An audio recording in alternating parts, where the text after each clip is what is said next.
welcome back to Biohacking Beauty, the podcast where we dive into the science of cutting-edge skin health and longevity strategies.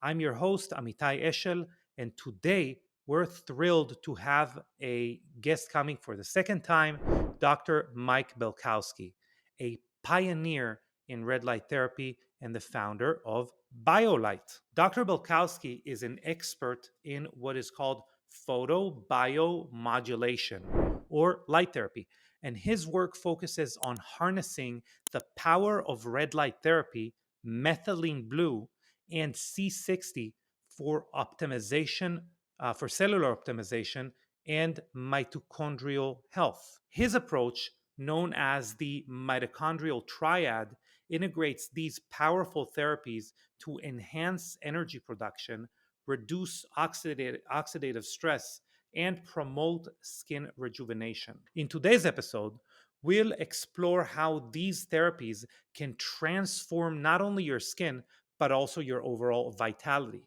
We'll dig deep into the benefits of red light therapy for collagen production and anti aging, the potential of methylene blue as a mitochondrial booster, and how C60, the powerful antioxidant, can amplify these effects for glowing, youthful skin. We're also nerding about mitochondrial function as a whole, water restructuring, really cool things. Obviously, as always, this podcast is brought to you by Young Goose, the company I co-founded together with my lovely wife Anastasia Khojaeva, where we created the ultimate products for topical skin rejuvenation and optimization. But now back to the podcast. Get ready to learn how these innovative treatments can be the key to unlocking your best skin ever.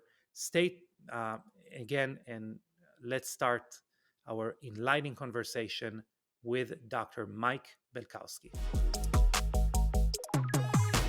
All right, Mike, welcome to the Biohacking Beauty podcast. One of the OGs of the podcast is coming again.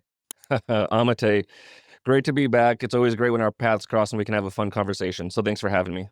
Yeah, for sure. And obviously, people have heard me talk about red light therapy for a long time, and I do consider myself somewhat of an expert.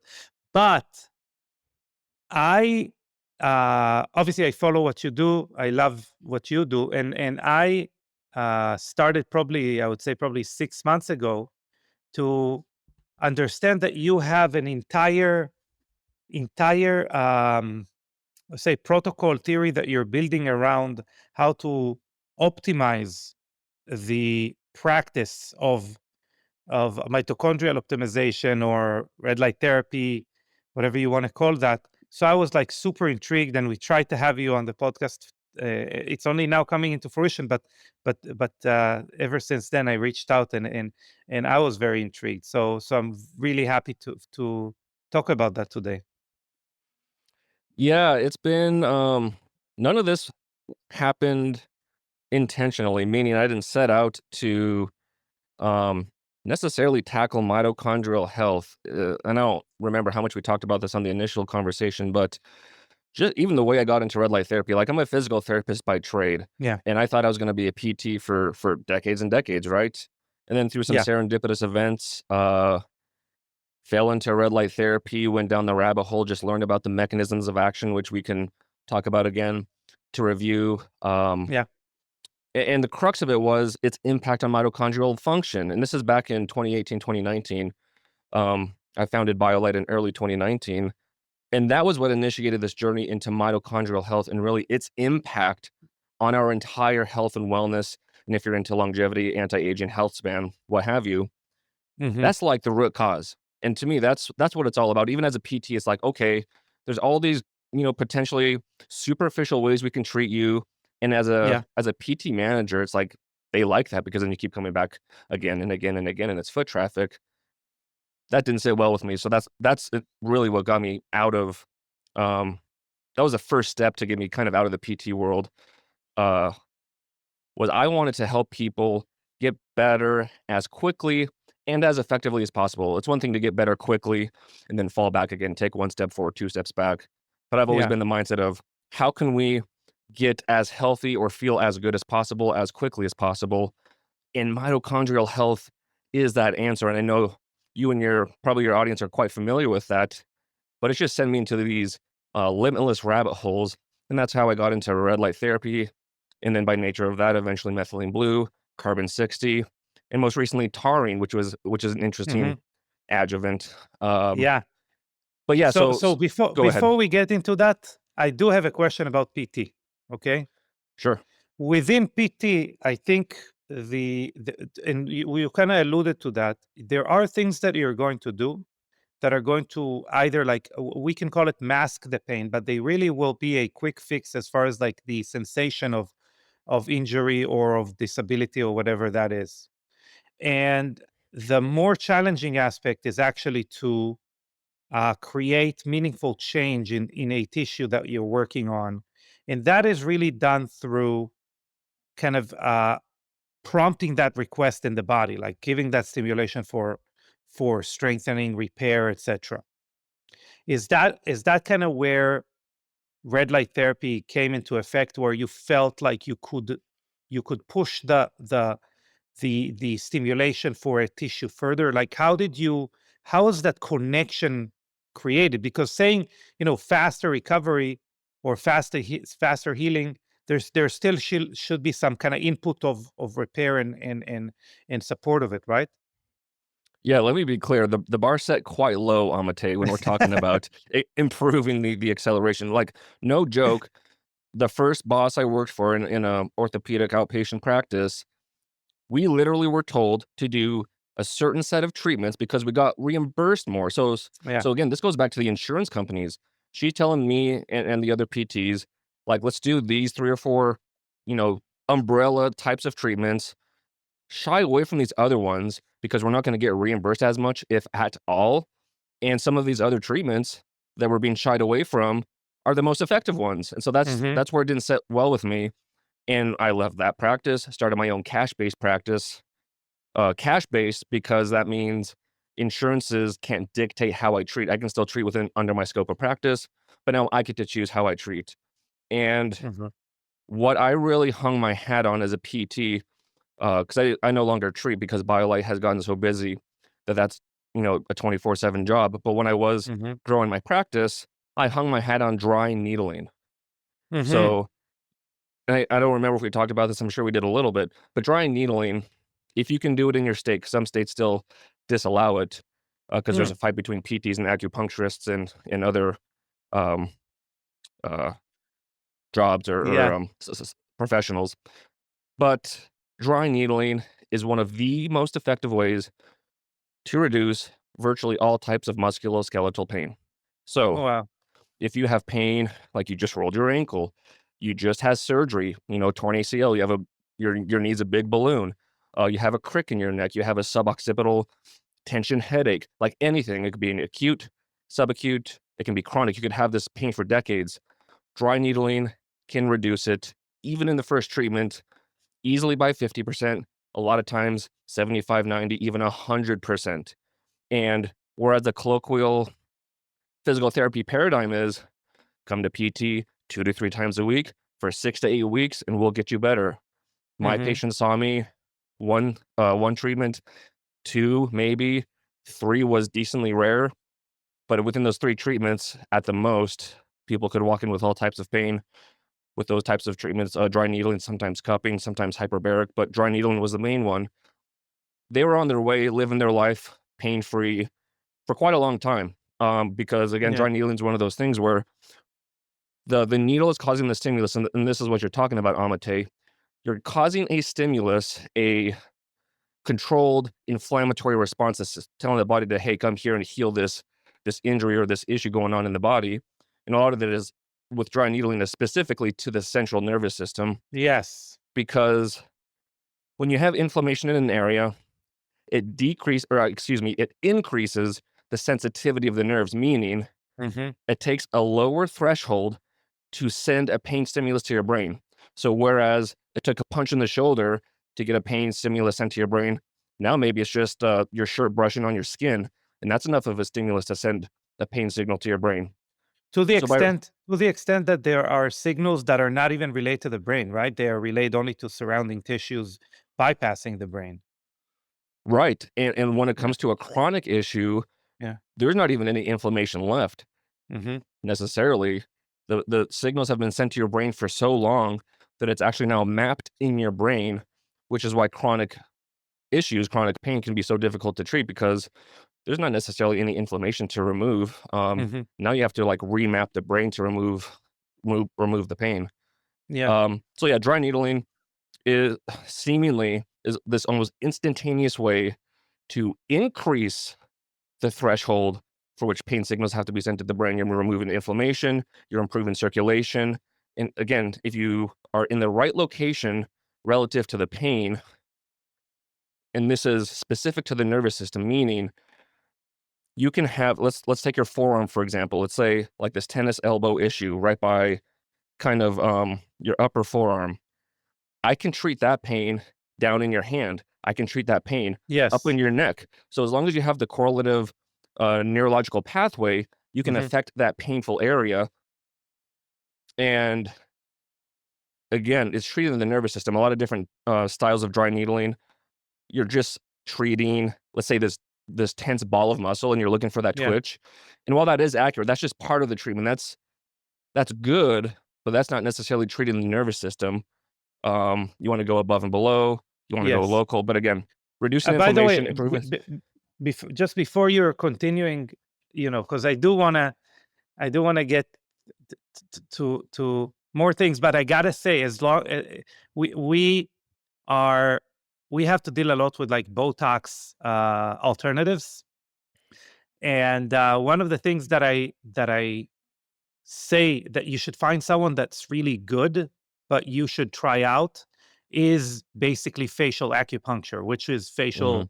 it's akin to facial dry needling, really. So Sure, from the same idea of like basically like relaxing the muscles through the central nervous system, through your nervous system. 100%. Yeah. Yeah. Okay. So reducing inflammation, etc. Yeah, so And again, that's what I did for years and years, and I would treat, like, that's what we would do for the treatment is dry needling, and if yeah. I felt like something else was necessary, we would go that route, but, like, dry needling was kind of the thing, and so I hope anyone listening to this that's dealing with pain and they haven't heard of or haven't considered dry needling, give it a try. It'll change your life more than likely. Hmm. Okay, so what's the correlation between dry needling and red light therapy?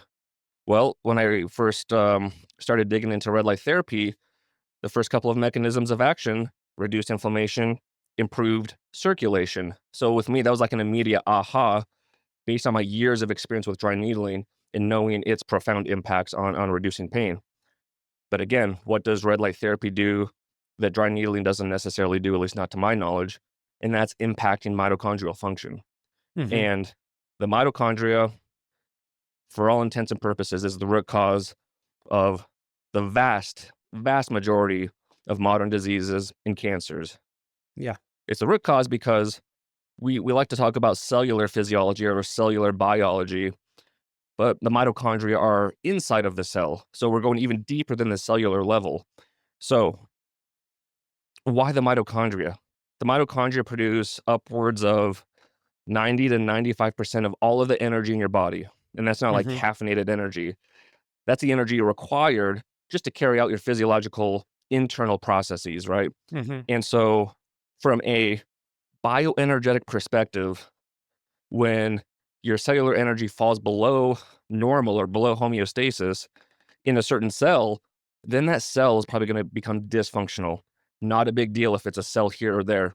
But when you have a preponderance of cells that are dysfunctional, now we're talking about the tissue level. We're going to have a dysfunctional tissue. Okay. Talking about the skin, talking about tissues in the liver, the heart, the brain. Again, a couple tissues here or there, not a great, place to be, but not the end of the world. But again, you have Yeah. too many dysfunctional tissues. Now we're talking dysfunctional organ. So Yeah. between between the dysfunctional tissue and organ level, that's typically where we start seeing uh, diagnoses come into play. Like we go to the doctor, we have an issue, we start seeing these Hmm. diagnoses. It's between the tissue and organ level. And then Hmm. if we go a step further, we have too many dysfunctional organs we're going to have a dysfunctional system like the central nervous system, cardiovascular system. Eventually, we have too many dysfunctional systems. That's where death comes into play. But Mhm. if we reverse engineer it, it comes back to the mitochondria. Yeah, I would even say you're not only that you're incredibly correct, I would even put even another step, micro step between dysfunction and maybe like optimal or homeostasis, but optimal performance is that we have a gathered and a splayed state of the mitochondria, right? Like so that when there is a an overload of information, of damage, etc., the mitochondria can also lower its function in a for kind of a certain amount of time, which you won't be able to repair correctly. That's what a lot of the times when people ask us about like invasive treatments, about surgery, harmful lasers, radio frequency, things like that. It's very difficult for us to say you should even if there's evidence that it or mechanistic evidence. You talked about physiology and biology, mechanistic evidence that it could help a person.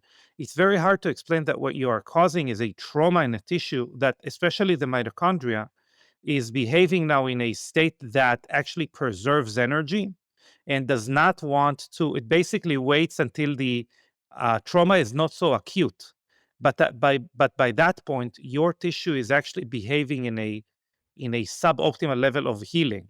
And that is a lot of where, whether it is scar tissue adhesions, m- um, eh, c- m- mechanisms of movement are cemented that are not congruent with youthful optimal movement even. And let's take it another step further because this is interesting, Amate. I'm wondering if you uh, have come across this information or this concept perhaps, but I went to a Hydrate Summit with Tracy Dews that she put on in San Diego in April, where she brought together the top minds in the world of water and hydration. So Dr. Jerry Pollack, Robert Slovak, Tyler LeBaron, so on and so forth, from around the world. Came in people from Japan, Europe, and what became apparent, and Carrie Bennett was there, and what became apparent to me, because I spoke at the very end, I was just speaking on mitochondria and red light therapy and its impact on hydration.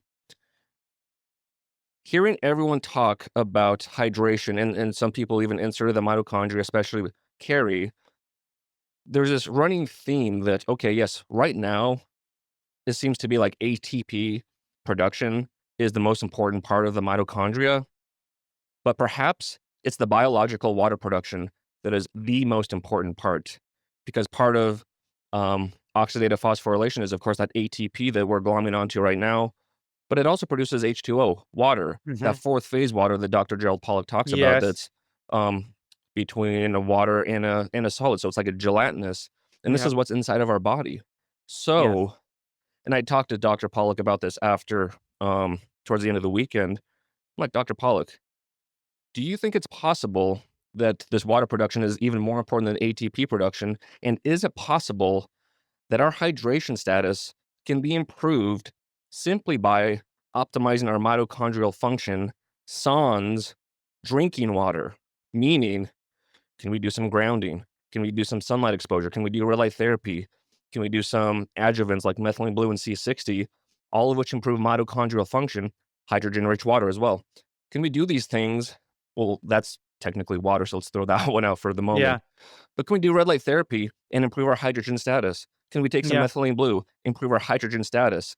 And he was in agreement with me, like he thinks that's where things are headed towards, and he would postulate that as well. So I think it's very interesting to throw mitochondria in this new light of, yes, they produce energy that is important, but potentially this biological water production is even more important than energy So production. So here is what it's very interesting what you're saying, because I have not met that. What I have met is kind of the opposite of that. And I don't mind, to be honest with you. If anyone wants the basics, like the super basics, guys, go and listen to our last podcast. I'm gonna say I'm gonna try and give a background. Basically, what creates a ATP in the mitochondria. ATP is the is again, it is not fuel, rather it is the force exerted on the wheels of a car, right?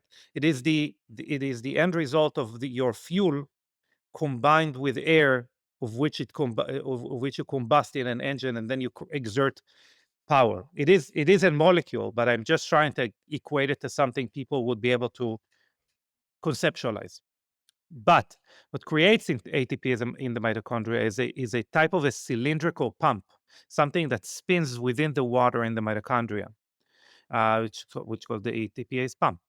And as far as the only thing that I have met to what you're talking about is if we have more percentage or more restructuring, more even distance between our water molecules in our mitochondria, the easier it is for this pump to spin. Rather, if water is more tightly bound, it is harder for for the pump to spin. Therefore, creating energy becomes more taxing. And I think a lot of the times people don't realize that it costs energy to create energy in the mitochondria. The older we get, it costs us more energy to create energy, to the point, by the way, that the body actually saves on resources and has less mitochondria per cell, which I think is like super important to realize, that we have less ability to create energy, not because only we have dysfunctional mitochondria, also because we have less of it. Well, that's another area where red light therapy comes in and can increase the amount of mitochondria per cell. Well, what's the easiest way, Amate, to increase mitochondrial or mitogenesis, if you will? Exercise. Yeah, I Do wanted you to say thermal stress, but yeah, exercise, sauna? sauna, so heat shock proteins or the I same guess thing, I but guess I'm speaking even more to like building muscle, because what does oh muscle yeah, contain? Muscle is extremely dense in mitochondria. So just yeah, inherently by building some muscle, which even just macroscopically, we know as we get older, it's important to keep muscle on, if not add a little bit. hmm, And part of that is because you're actually improving or increasing your mitochondrial density, which to your point increases energy and all this good stuff. So hmm, while exercise, I think we kind of lose sight of the importance or like why we even exercise other than like quote unquote it's healthy. But I think just like anything, taking in food, either you go out in the sun or you're inundated by non-native lights. They're all different signals to the body. So yeah, either you do exercise and put that stress upon your body to adapt accordingly. In this case, you're going to build more mitochondria and muscle, or you don't, and you become sedentary, and then there's the consequences of that. You have excessive electron spillage. You have excessive yeah, oxidative stress, which is another culprit, along with yeah. inflammation. So it's just kind of Binding of interesting nitric to oxide, you can't release nitric oxide properly. right. So I think it's just Yeah, interesting to reframe, like specifically in this, topic, like why do we exercise? Yes, it's quote unquote hmm, healthy. We're in this paradigm where it's like you need to exercise and eat healthy, but it's like why? At the root level, like why? And it really does come down to mitochondrial function. yeah. If you're eating food, you're putting electrons through the mitochondria to produce this ATP in biological water. So it's just interesting to think about in that way. I would even agree. Not only that, I agree with you. I think we can also kind of zoom out and think of of it as a macro process of our body adapts anyway. Like our body adapts all the time anyway. Never Yep. mind what you do. You're on a couch, your body adapts. By the way, us as human beings, everything that we are doing, because our brain is part of our body and it adapts as well, anything that we are doing is a decision of reinforcing some type of habit in the future, whatever we are doing. Even this conversation, my body is now adapting to expend more energy thinking and verbalizing, especially in English, what I want to say, uh, rather than maybe internalizing my thoughts, right?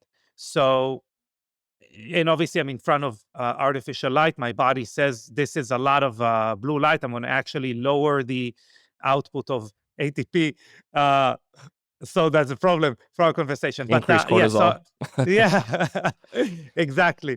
So that is super interesting, and I think people got their dose of nerding out about the mitochondria. What I would say, maybe to further our conversation, is that yes, we do have the 12 mechanisms of aging. Yes, we do.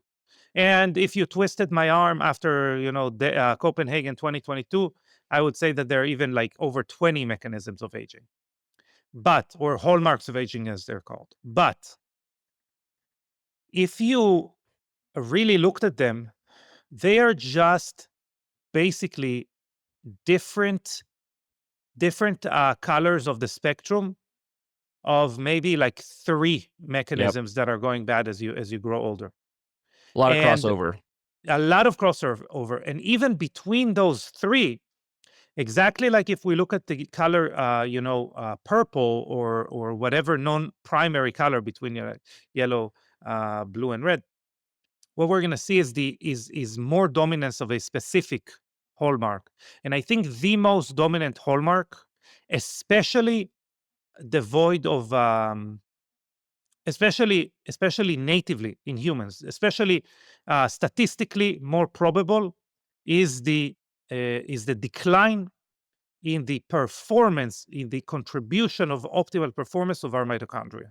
Less mitochondria, less effective mitochondria, more dysfunctional mitochondria, etc. And I think this is what people lose sight of. I'm talking about scientists. I'm talking about the David Sinclairs of the world. Is that when you have CNN or Fox or whatever you're watching, and they have two screens of two people arguing, you tend to think these people have a 50-50 chance of being right. And a lot of the time it's not that. It's like one person's probably right. The other, they brought him as a counterbalance. And the same thing with aging. Most of the time it's your mitochondria's fault. Or it's let's put it another way, it's the environment you're living in that's causing your mitochondria to react a certain way. Yes, yes, yes, 100%. And And that is environment could be psychological. It could be mhm, the lighting like we've talked about, either you're getting the sun and or, you're not and you're inside under fluorescent lights or what have you. It could be surrounded by non-native EMFs. That's a major environmental issue. The yeah, quality of your food, because that dictates the quality of your electrons going through your so the mitochondria are essentially environmental sensors, so you can't get well in the environment you got sick in. And again, yeah, that can come in a lot of different shapes or forms, but you can't keep doing the same thing and you just tweak one or two things and think that's going to change everything yeah, from a mitochondrial perspective. But I think whatever you just said the last couple of minutes needs to be clipped and put everywhere because people need to understand that, especially in yeah, this health and wellness space, especially as longevity and anti-aging becomes more and more popular. To your point, and this is great, like, getting into these different niches and saying there's 12 or 20 different hallmarks or, ways we can age is great because I think we all like to nerd out and get deeper and deeper and deeper. But to your point, let's step back, and especially for those that don't want to nerd out or don't have a scientific yeah, background, like, what's the low-hanging fruit? Let's understand that, and then what are the ways people can apply that knowledge to action into their life, and that's where people like Carrie Bennett, Sarah Kleiner, they're phenomenal at taking these, uh, scientific-y, difficult to understand concepts and making them lay terms for people to understand and put into actionable items, and I really think that's what especially the US needs in this day and age where we're getting sicker and sicker and sicker, yet we're spending more and more money, presumably, on healthcare, so it's a crazy time to be alive, but it's also exciting for people like you and me yeah, to be on these platforms pushing information and hopefully again, and I talked about this on I was interviewing someone a couple days ago, and it's like always question what you hear, no matter who you hear it from. Of course, mainstream media, but even Amate and Dr. Mike Belkowski question what we're saying. Go do your own research and due diligence just to see if what we're saying is even halfway yeah, accurate, and 100%. then move forward accordingly. Yeah. Yeah, go at about what we call first principles, right? Like, go through first principles, make sure it follows your logic and the way you experience life. So, Mike, I completely agree with you. And by the way, to put our money where our mouth is, never mind what we do. True story. Never mind what product we put out there. the best-selling product we ever came out with, and is a cult product that I mean, like 9.5 out of 10 people using is a now lifetime customer of, is our hyperbaric mask. Not maybe because it has the coolest name in the field, maybe, but mainly because the first iteration of it was, hey, let's just have the cost of energy production in the mitochondria lower. And we tried adding bells and whistles, whatever that is, but really that is what's magical in the mask. And it doesn't matter how many NAD we shove into products, how much NAD we shove into products, or if we launch spermidine, it all creates like incredible results. Nothing like the improvement of mitochondrial function. So that's to your point. Now I am interested in. So we talked about, obviously red light therapy is my favorite, I think, subject within biohacking or skin optimization or anything like that. Well, that's kind of how we met too. That's how we met. 3 years But ago. I think more. It was But 2021. Yeah. okay. But my question is, from something that really has so many applications, and that you have kind of walked the path of, from an oral application to red light panels to your cocoon. That's how the bed is called, right? Cocoon. Yes, correct. Yeah, like a sleeping bag. Yes. To really every type of application you can think of, and this is such a yes, exactly. The brush, Toothbrush. the the toothbrush, the kind of retainer looking thing. I don't know how to call that. Yeah, the Guardian. The Guardian, Yeah. but to panels, to everything, to handhelds. What is the How are you finding yourself saying there's a missing piece here, or is it not a missing piece? Are you just saying, hey, this could be better? How did you kind of take a look at, again, C60 and methylene blue, and what came first? Maybe how do you see it? Oh, so we want to go into methylene blue and C60 right now? I think so. We can go into whatever you want, but I think Sure. it's very interesting, because that's not the path I took, right? Like, I mean, as a consumer, I do, but I wonder how you took that path. Let me just quickly talk about red light therapy, and then we'll jump into Oh yeah, methylene blue yeah, and for sure, for C60. sure, for sure. Because I thought that's where you were going as you were phrasing that. Is Hmm. like with what I'm doing with BioLite, like what am I doing bringing all these kind of Yeah. different or niche products out, and like why or like what direction are you going? Hmm. And this is a topic that comes up in a lot of interviews. It's like when I got in 2019, everyone or like there was a handful of companies, everyone had panels and maybe some handheld devices, and that was like kind of it, maybe a face mask or two. Fast forward 5 years later, it's the same thing, but dozens and dozens and dozens of more companies. So it's Yeah. become completely watered down. People are trying to quote unquote ride the trend.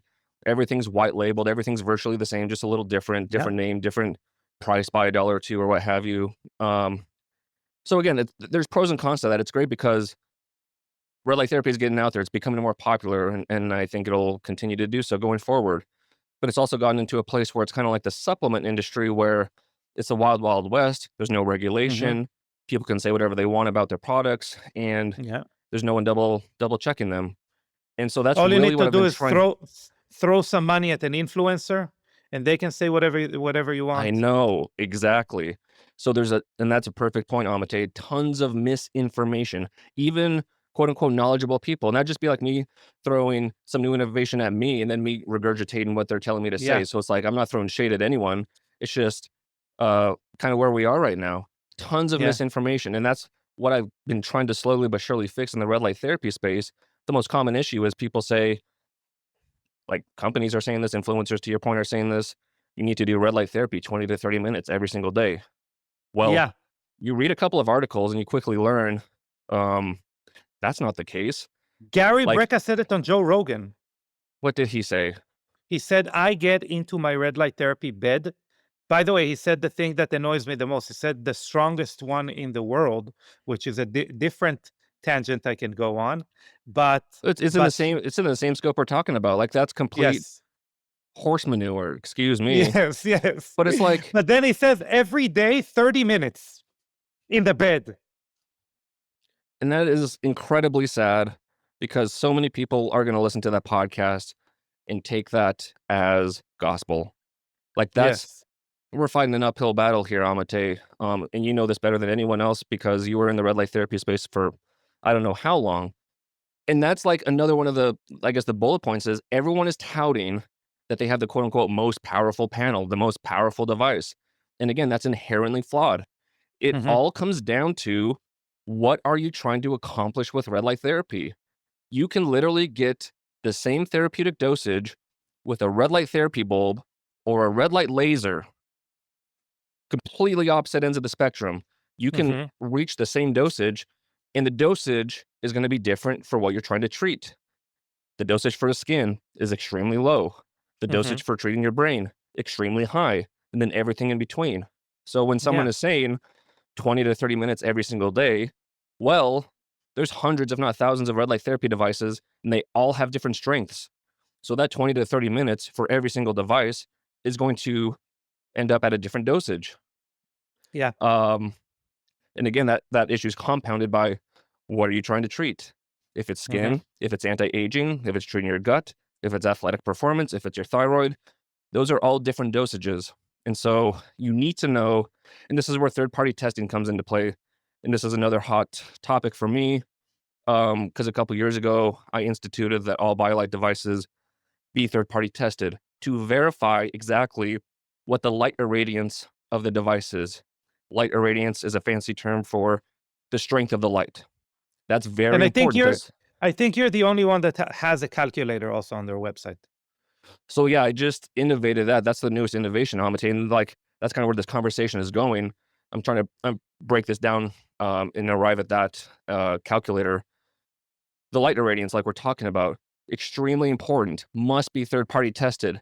It's been verified by like independent biohackers that have the technology and the know-how to measure light because measuring light is not easy. Hmm. Um, what is his name? Alex Fergus. I think he's down in New Yeah. Zealand or Australia.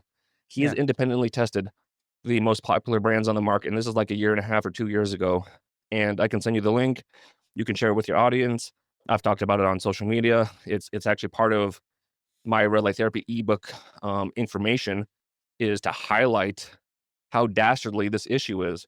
The top the top companies a person could think of, which I'm not going to say, are touting that their devices put out 100 milliwatts per centimeter squared. Again, that's a light irradiance. When in fact Yeah. it's actually putting out, let's say, 80.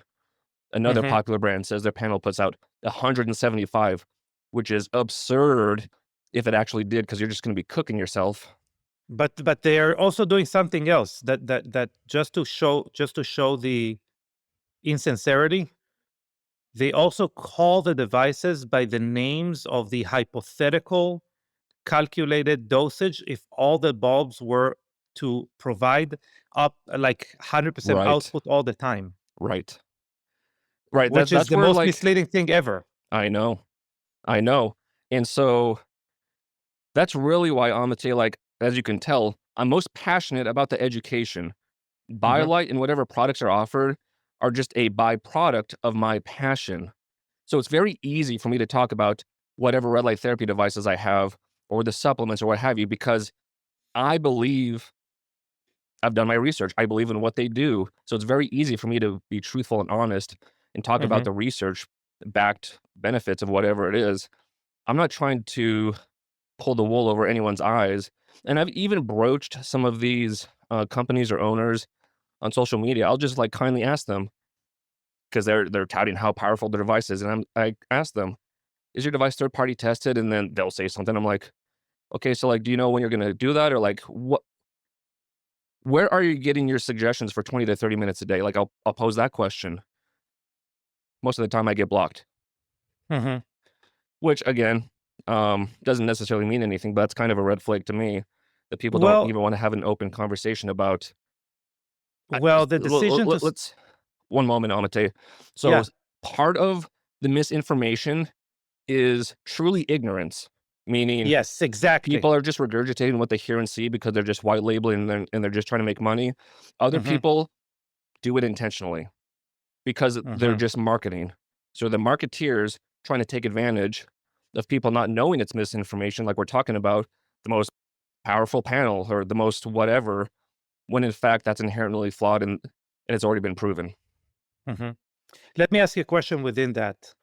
Uh, I think so. We are obviously very focused on skin health here, and you can call the last maybe 2 years the rise of the red light therapy masks. Um, and there are companies that are now, yeah, and if you ask me my opinion, most if not 99% of red light therapy masks are a waste of money because you could buy a panel for that price and you would get more.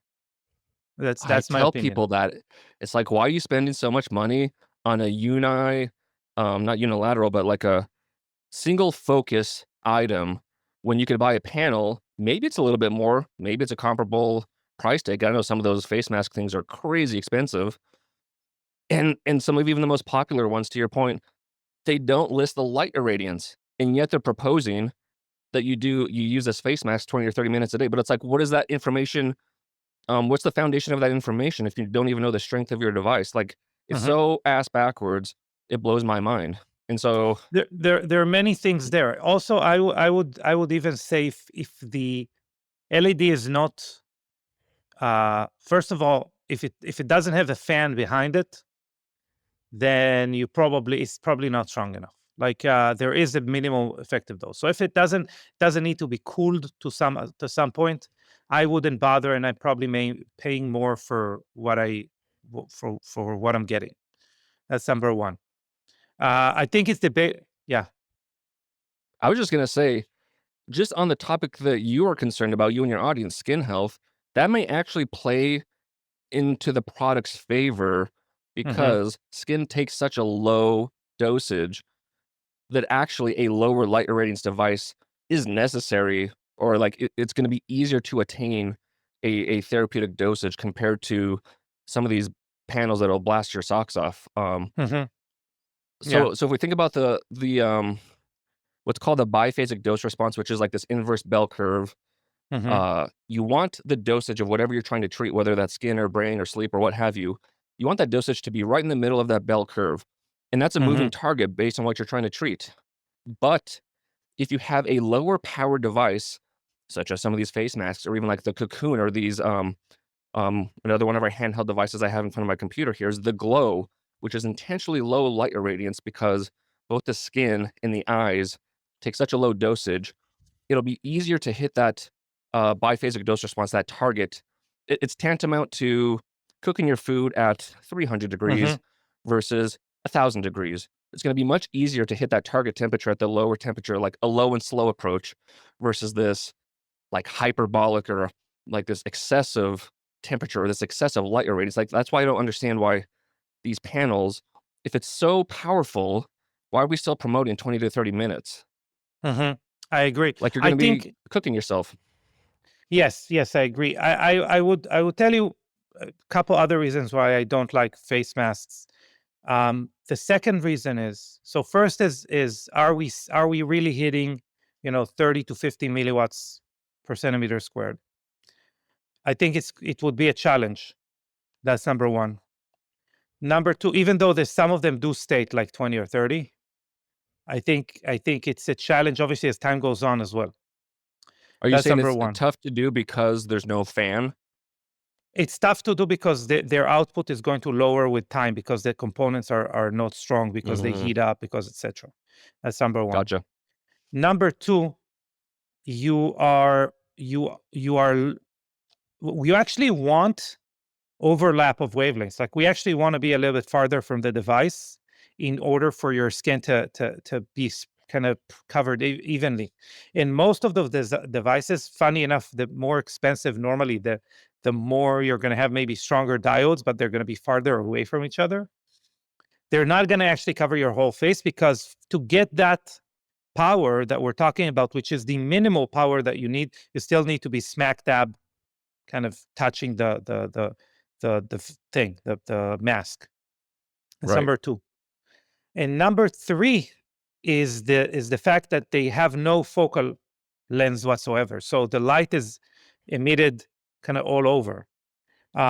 So the question is really how much are you getting kind of where you want it, and how much of it is kind of dispersed somewhere in the void. That's my three reasons.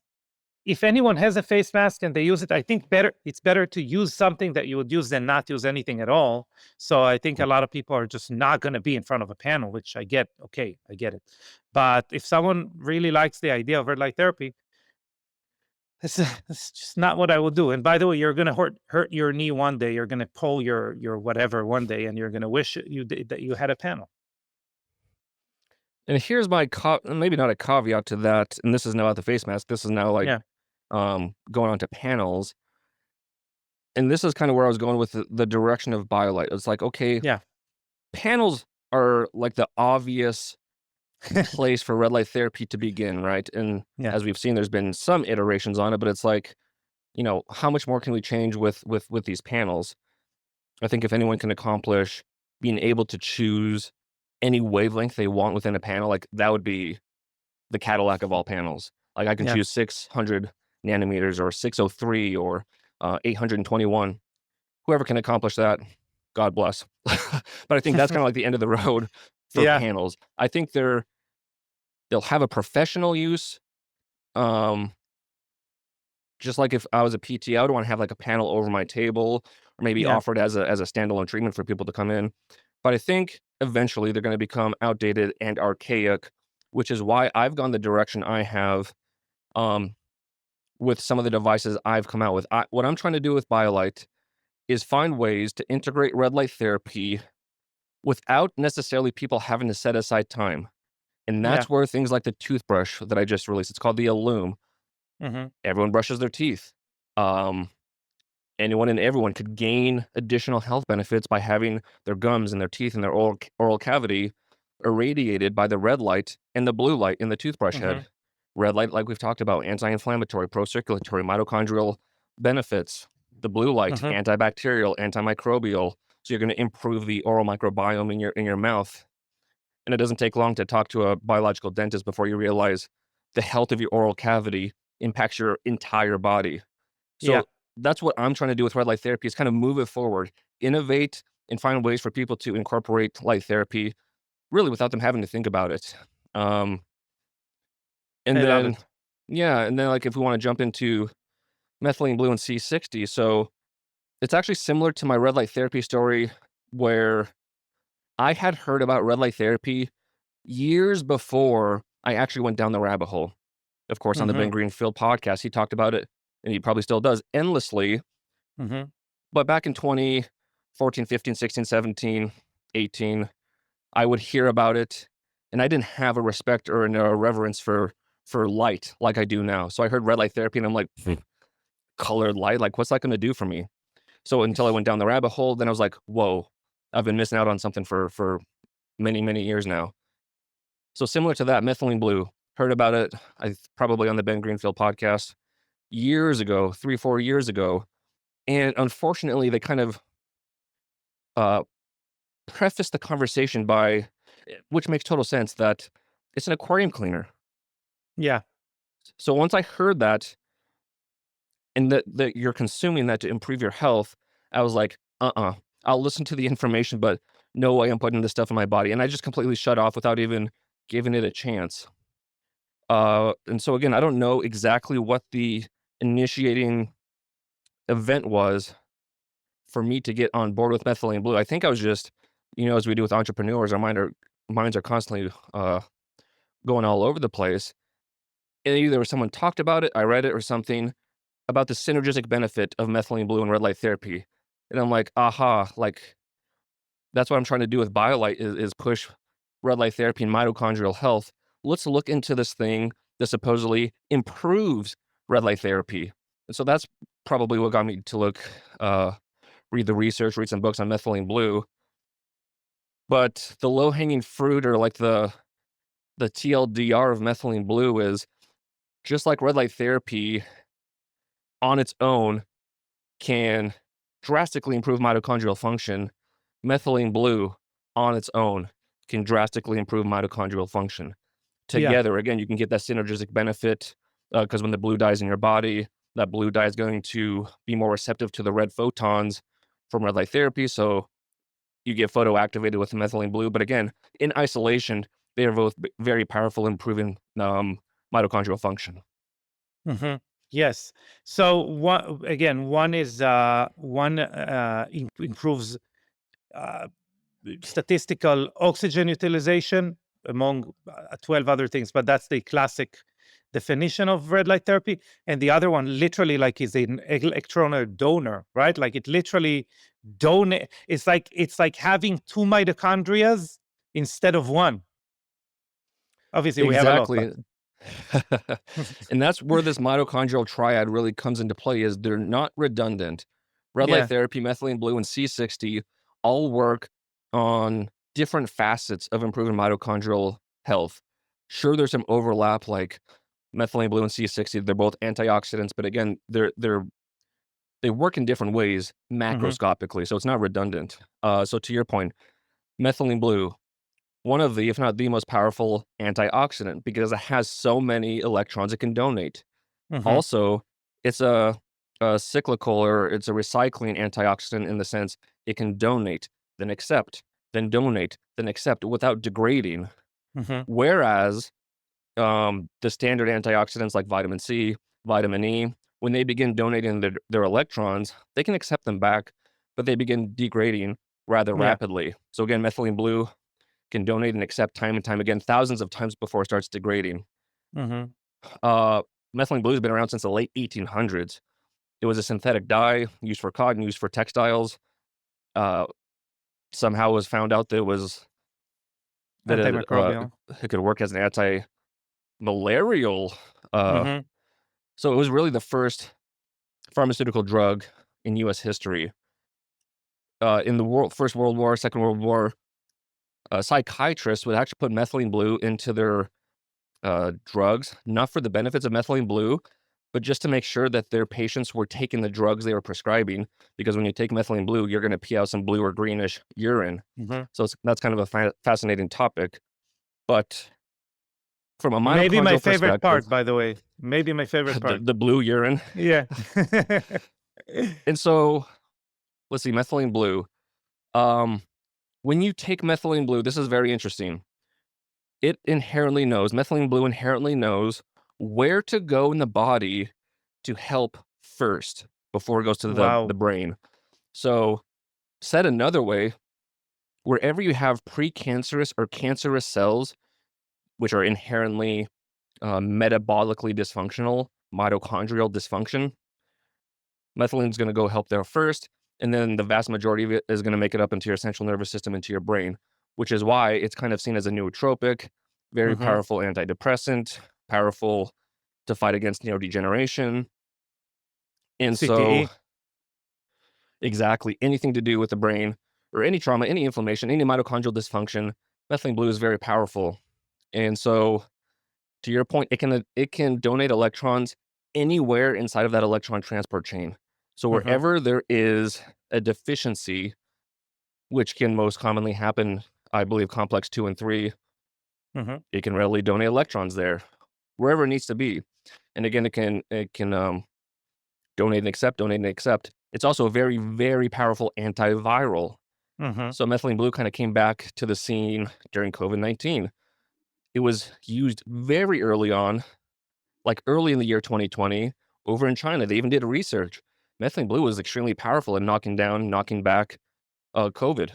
And Hmm. even now, 4.5+ years later, there's research showing it's very good at um, combating long COVID, combating Hmm. vaccine injuries.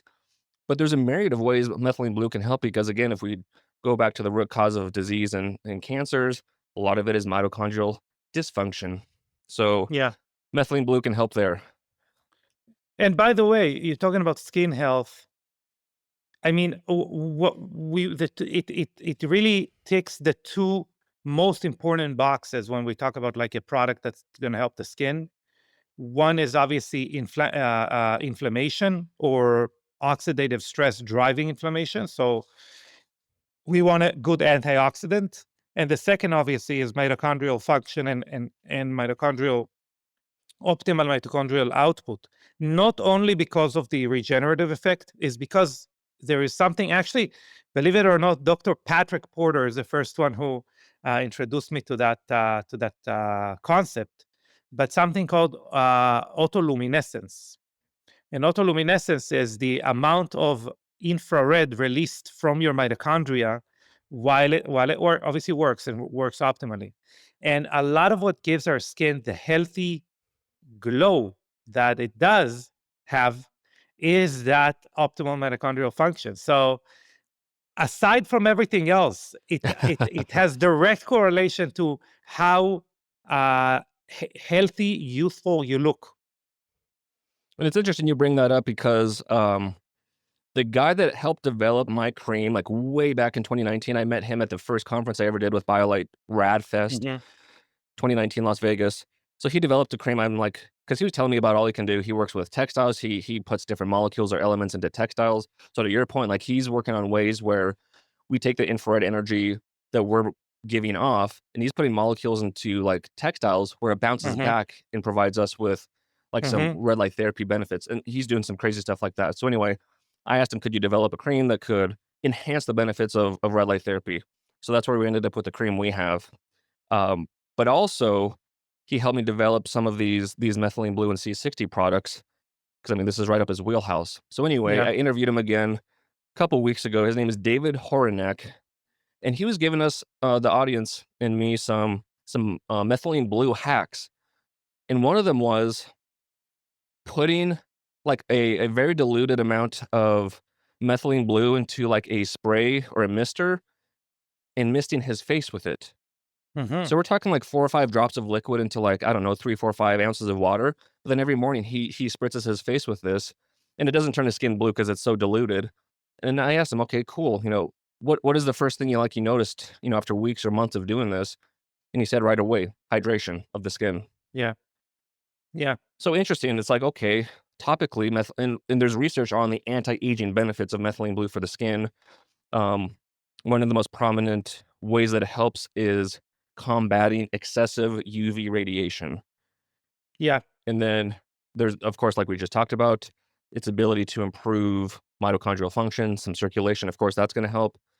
But again, the hydration part is interesting because, again, I don't know if this is true or not, but if you improve mitochondrial function, we're improving that Yes. biological water production. If that's true, then that totally makes sense. But just kind of like throwing that in there about methylene blue. And it's, again, that's one anecdote, but its potential to improve hydration in the skin. Yeah. Well, hydration, by the way, we think of hydration as something that comes from the outside, but it really is two things. It actually comes from your bloodstream. Like you cannot really, the truth to the matter is there is no way for you to imbue a, m- to insert moisture into your, cellular matrix for that matter. It doesn't exist. What does exist is the prevention of transepidermal water loss, how much water we can lose to the environment. And that is a function of healthy skin, how much water it can retain. That's number one. Number two is how well our cells that are in charge of creating a skin barrier and sebum, etc., oils, etc., how well do they work? And we know, by the way, that blue light dries you out, not because it's some magical anti acne medication. That is not why. But aside from the fact it kills bacteria or stresses bacteria to kill itself, what blue light does it impairs mitochondrial function, which then when applied to specific cells that are in charge of creating healthy skin barriers, etc., they are less effective in doing so. So it makes complete sense that something that improves mitochondrial function is not going to make you either, is not going to just ramp up the oiliness of the skin. That is not what hydration means. It means it will provide optimal way for your cells to hold on to water. Interesting. Yeah. So let me ask you this, since you brought up blue light, what do you think of these panels because it seems like to be somewhat the new fad of this year at least, is integrating some blue LEDs into these red light therapy panels. So obviously, I got in hot water before for speaking against a company called Seluma, but whatever. Oh, So, that's who I was but referring to when I was talking about the company that has no light ratings on their any of their devices. and they charge triple the amount that other devices would. And you can go to Alibaba and find their $2,000 panel for $100. Never mind. That's not the point. The point is this. But go ahead and do that. But the Someone point has is to say it. this: I'm gonna tell you, someone has to say that though. Like the public needs to know. the Like I'm not public needs kidding. to I'm know. not kidding. I know, but the problem is that it's not the public who buys them. It's marketed to professionals. But and when I say professionals, it's estheticians, Yep. which obviously, you have. I know you've spoken to skin professionals before. I definitely have, and they are so motivated to doing the right things, but they are bombarded with information. Again, like now people know me more as the naysayer of radio frequency rather than talking about anything related to light. And the amount of estheticians that apply radio frequency on the skin and burn people's you know blood vessels and subcutaneous fat, etc. It blows my mind, and they all try to do the right thing. Same thing here. Now I'm going to respond to what you're asking, which is blue light within panels. We know. Uh, even Jack Cruz says that the that artificial high energy visible light, which blue light is the most harmful there, is as detrimental to mitochondrial function as red light therapy is positive or as conducive to proper mitochondrial function. Which means that if we are incorporating both of them to the same panel at high energies, by the way, at low energies, we're talking about completely different things. You're not overwhelming the tissue. You could have a point there, okay? Especially if we talk about something such as your mucosa, which acts completely differently. But if you're talking about the skin, you are really doing what you're doing is you're creating a zero sum product. Eh, and I would argue more harm than good. Um, Same thing about again, medical professionals who are going to have you under a red light and then blue light. They even if you're using both of them because you have acne or because whatever, really you shouldn't be using them together, in my opinion. Well, though, don't a lot of those Saluma masks have like red blue light combo, and it's almost like similar ratios. That's fine. It also blinks on and off exactly like a Christmas tree and goes like circles Oh, circles around like a Christmas tree lights. It I is didn't know that. the most ineffective device of all times that literally starts at $2,000. Yep. Interesting. A lot of these panels I see with blue light, it's like 95% red light, and then like there's just a handful of blue LEDs. Yeah. By the way, that's an well, you just said something very smart that is kind of a separate point altogether. That unless you're talking about really, really, really high quality, what are called quad chip LEDs, which are now, I'm sure you're familiar, they're now popular within the manufacturers of panels and other stronger devices on the market because they need more energy. What you're going to find in, for example, masks, even if they have some masks, you'll find they have green, blue, yellow, red, whatever, purple, orange, right? It Every diode makes a different wavelength. So if I have one that's situated around, my eyebrow that has red, and on the other eyebrow I have one that has only blue, what are we doing here, right? Like, so Right. you're now cutting in half the therapeutic benefits of the red, for that matter. So another reason I think the masks are a bit silly in comparison. I'm not saying that you cannot do a good one. I'm just saying in Yeah. comparison they hold less water, no pun intended. So, Mike, we are. I promised Chelsea. Shout out to Chelsea, our podcast producer, that we're going to keep it under an hour. But I am very interested. Um, Maybe like let's spend a couple of minutes around C60? Like, Yeah, why you bet. why C60? C60 has a much shorter history than red light therapy or methylene blue. Nobel Prize was given for it in, I think, 95, and it Hmm. was used primarily for industrial purposes for decades. 2012, there's a study out of Paris that showed it was actually a toxicity study because now humans are interacting Hmm. with this new molecule in the industrial purposes. So it's like, okay, let's make sure it's safe for humans to even be around. So Mm. they did a 2012 study with rats. One group just lived their normal life, normal diet. The other group, exact same environment, but they had access to C60 and olive oil because olive oil has the highest ability for or has the potential for highest concentration of C60 out of all the oils. Okay, Hmm. so you have those two groups. Um, the normal rats live their normal lifespan, and just like they typically do, these Wistar rats, when they die, their bodies are riddled with tumors. The Yeah. rats that had C60 with olive oil, they lived 90% longer, 90, and when they died, they didn't have any tumors.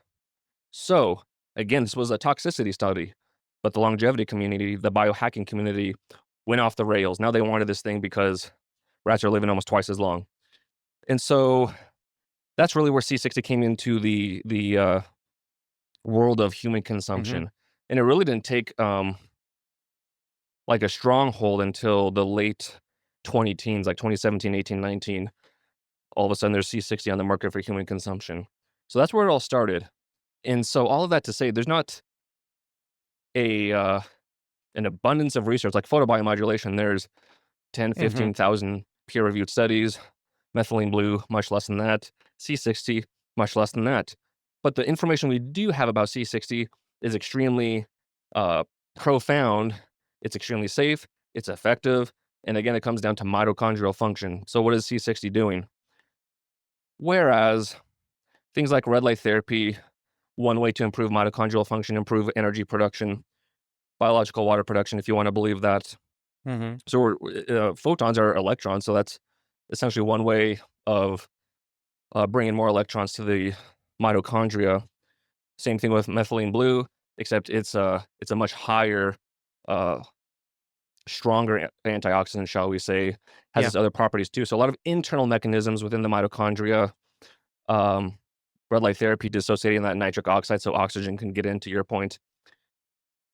C60 is more the way I see it. It's small enough, just like methylene blue. These two adjuvants are small enough to get inside of the mitochondria. So C60 is probably doing something internally similar to methylene blue, but what we do know is its ability to uh, mop up oxidative stress more or less.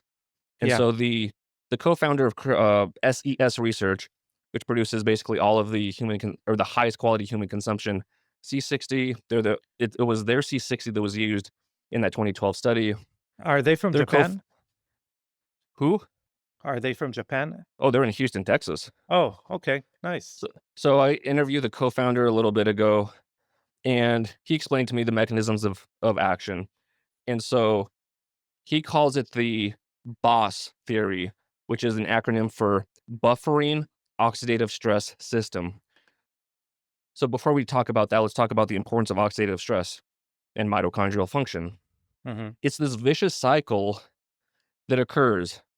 Um, and again, with the environment we live in, is it non-native EMFs? Is it a lack of getting outside? Is it poor nutrition? Is it X, Y, and Z that your mitochondria is elongating, which allows electrons to spill out between these respiratory proteins? That's what I refer to as a splayed state. But yeah, elongating. Yes. Oh, okay. So yes, a splayed state. And that sets the stage when these excess electrons are spilling out, when there's inflammation in the area. Now we have oxidative stress. Oxidative stress, just like inflammation, they go hand in hand, are the root cause. You go type that into PubMed, you go type that into Google with any health condition, that's going to be the crux of the issue. Yeah. Again, it all comes down to the mitochondria because when we have oxidative stress, that then leads to mitochondrial dysfunction, which then leads to more electrons and free radicals spilling out, which then again leads to more. So it's this vicious cycle that needs to Hmm. be broken if you want to improve mitochondrial function. So that's where C60 comes into play. Chris Burst is telling me that the C60, while it doesn't necessarily remove the free radicals or the oxidative stress, because that is the job of our endogenous molecules, two of Yeah. them, glutathione, melatonin. Those are the ones that really take care of the free radicals, dispose of them, do what they need to do. So C60 is a paddy wagon. It basically handcuffs all these free radicals, attaches it to themselves until glutathione and melatonin can come by and take care of it. Because when free radicals or oxidative stress becomes too high, there's not enough glutathione and melatonin to keep up with minimizing or mitigating that oxidative stress. So C60 can, what did he tell me? Was like it can attach like 32 free radicals to itself, which might not Hmm. seem like a lot because imagine how many electrons are spilling out. But he told me in one drop of olive oil, there's as much C60 in there. There's 420 times as many C60 molecules in that drop as there is cells in our entire body. Wow. So then you multiply that by Hmm. 32, multiply that by you're taking a whole, like let's say a Dropper. milliliter. Yeah. Yeah. So you're mopping up or you're sequestering a ton of free radicals. So that's what I, I'm taking a tablespoon every day. tablespoon. That's well, again, it depends on the concentration and all that, Yeah. but it's like, yeah. So imagine how many C60 molecules are actually getting into you. So Uh-huh. again, I see C60 as improving the external environment of the mitochondria to thus set it up for success to have a more nourishing environment to thrive. Yeah. Whereas red light therapy has its external internal mechanisms. Methylene blue has its external internal mechanisms, mostly internal. C60 is really just improving the environment of the mitochondria. Yeah, and something to say about C60, it's much better at dealing with non-oxygen based free radicals, such as carbon or nitrogen based free radicals that are normally that our body actually did not evolve to handle very well, because we didn't have cars when we evolved and when we were in caves. So it takes a lot more time for our body to break those down. So that allows, again, but that buffering, that boss idea, Yeah, yeah. that buffering of the oxidative stress is much more important there. And just raising our glutathione level or whatever is not really going to cut it. And so here's another important point as far as C60. So I asked him, this is like the low hanging fruit question. Just like we have these different, like, how much is too much red light therapy? How much is Yeah. too much methylene blue? How much is too much vitamin C? So, like, what's the upper threshold for C60? And Chris said, as much olive oil as your body can tolerate, Yeah. meaning, like, there is no upper limit of C. It's just carbon. Like, we're mostly carbon, we're mostly Yeah. water. Um, C60 is a thing that comes from a flaming star. So, it's literally in outer space. You can get C60 from burning a candle and Hmm. in the in the wick that's Ashes. burned. Yeah. Yeah, it would be a heck of a project to, like, tease out the C60. So, like, what Chris and, his company does is they take 2 graphite rods, and they have to, heat it to the temperature of the sun, which gives them this soot, and then they have to take this soot and distill it down to this specific C60 because there's different full ranges. There's C60, Hmm. C70, all different types of stuff, and they have to get it down to this C60 molecule, so it's, like, an incredibly complex process. And I know we're getting short in the tooth here, Amate, but I want to throw one more thing out here because we're talking about the dastardly environment or the Yep. consumer outlook on red light therapy, the supplement space. Along the same train of thought, Chris was telling me the only reason he and his company got into the supplement space was to have like a legitimacy around C60 because he knew Hmm. people would try to ride the trend, sell products that were extremely low concentration or no concentration. And so he's taken products that are on the market, even the most popular C60 products out there. And not only was he, it was kind of like a blow to his morale, but he knew it was going to happen. Not only did these popular products have extremely low concentration, some of the most popular products even have zero C60 in them. They're using activated charcoal Wow. or some other black powder. So buyer Wow. beware. So Chris is on a mission. Again, he's a co-founder of SES Research. They've been producing C60 since 1990, so before it was even given the Nobel Prize. But he wants to use the term for a legitimate C60 product. It should have ESS60 in the ingredients. Mm. ESS60 is his ultra high purity 99.99% C60. There's not too many Yeah. people in the world producing C60 at the quality of he is. That's exactly what we use in our product is his ESS60. Very cool. Very, very cool. Yeah, listen, we need to do this again because we did not cover everything that I wanted. But I think this is a very important.